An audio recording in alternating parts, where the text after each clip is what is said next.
Do you ever feel like you are not enough?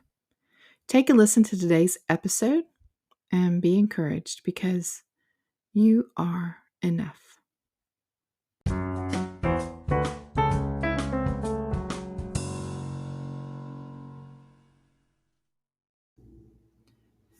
Do you ever feel like you are not enough? Let's look for a minute at King David.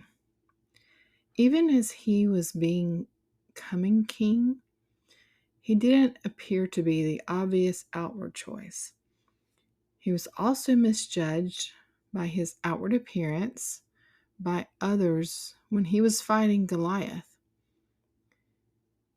Likewise, David was clearly not looking at outward appearances of Goliath either, because he knew his strength was in God.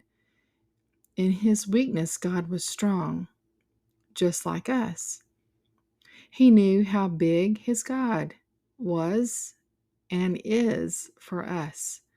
When God gives us a Goliath-sized task that seems too big for us, or we feel like we are not enough for, he must know that we have a David within us waiting to be released.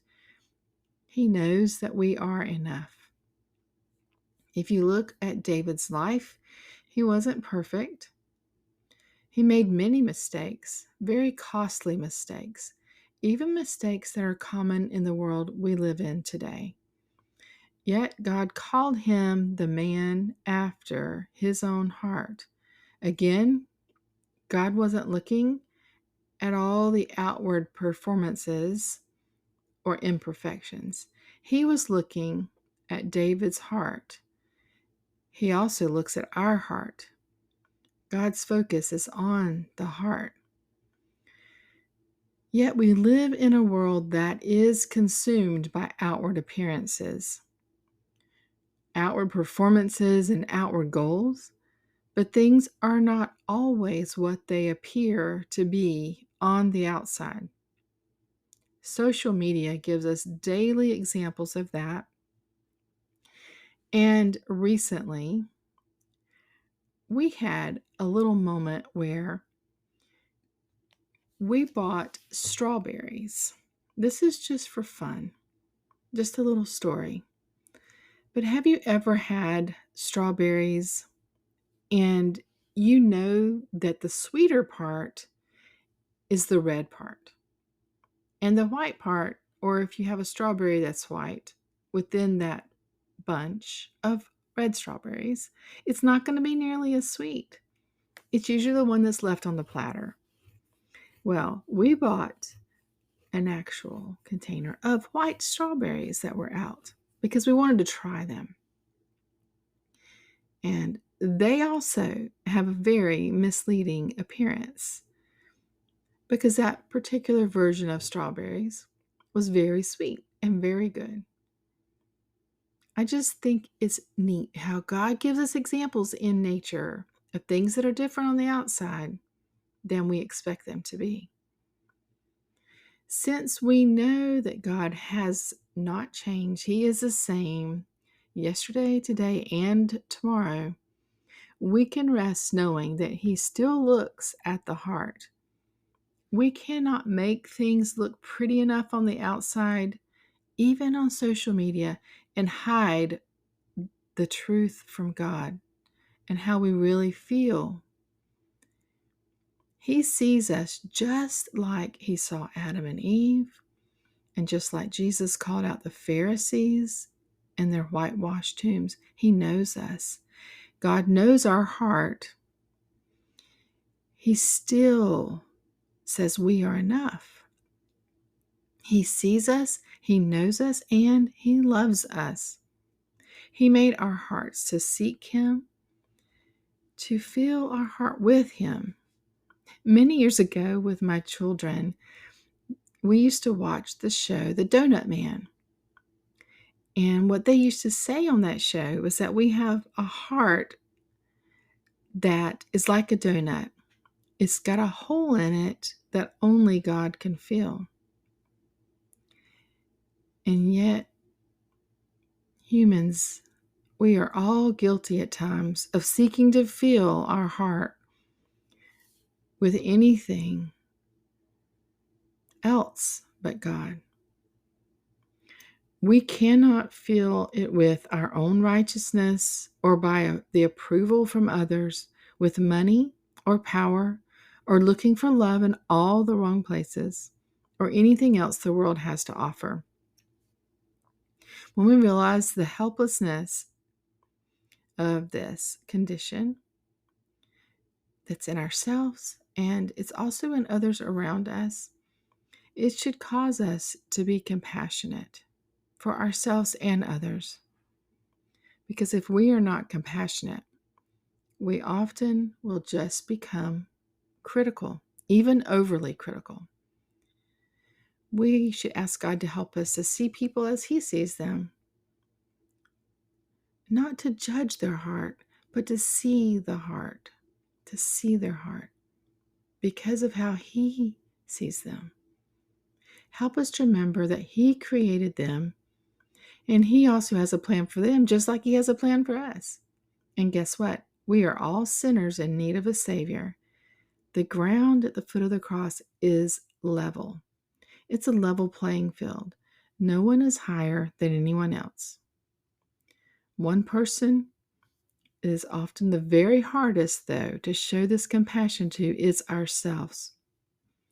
We often feel like we are not enough, especially if we're listening to our own inner critic.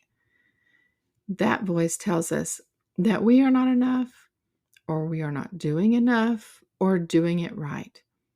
This voice can even lead to procrastination, which would detour us away from the goals that are before us.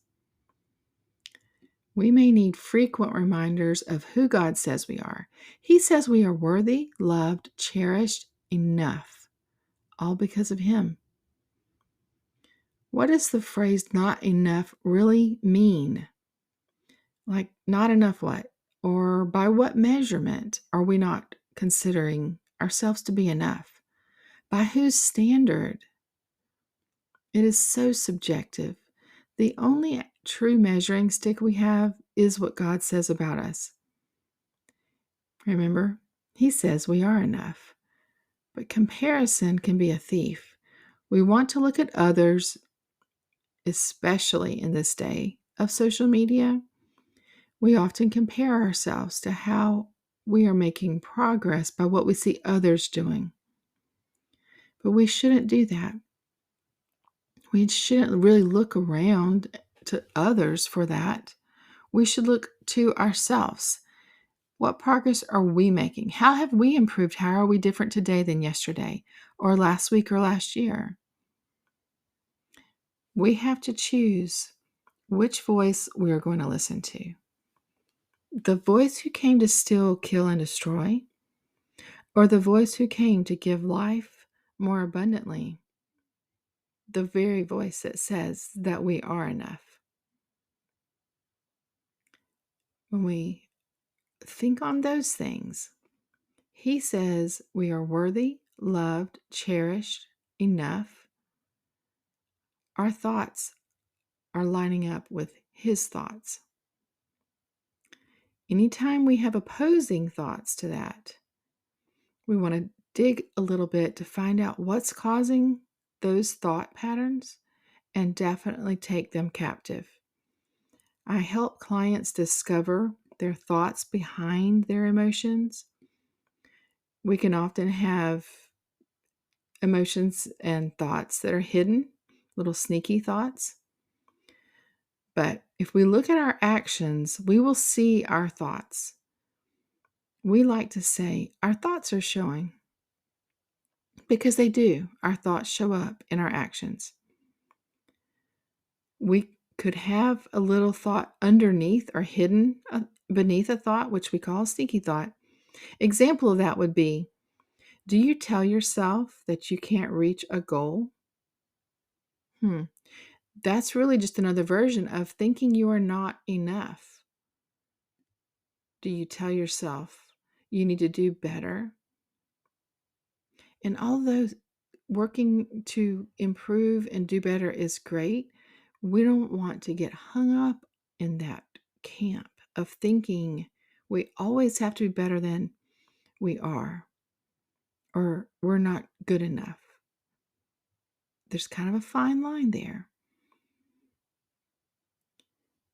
Because when we think that we're not going to reach the goal, it can actually lead to procrastination. Which, by the way, procrastination can even be the result of childhood trauma, which is definitely worth looking into. You want to remember, ultimately, we get to choose which voice or thought, that we are going to listen to. Are we going to listen to the voice that came to steal, kill, and destroy? Or the voice that came to give life, and to give life more abundantly? The voice who speaks truth also tells you that you are enough. Take anything else that falls outside of that captive and guard your heart. For you are enough. Until next time, this is my hope for you. Be sure to subscribe and share this podcast. You can find me at stephaniejohns.com or on the gram at The Hope Coach. You can even use the links in the show notes below to apply for one-on-one or group coaching and to join my email list.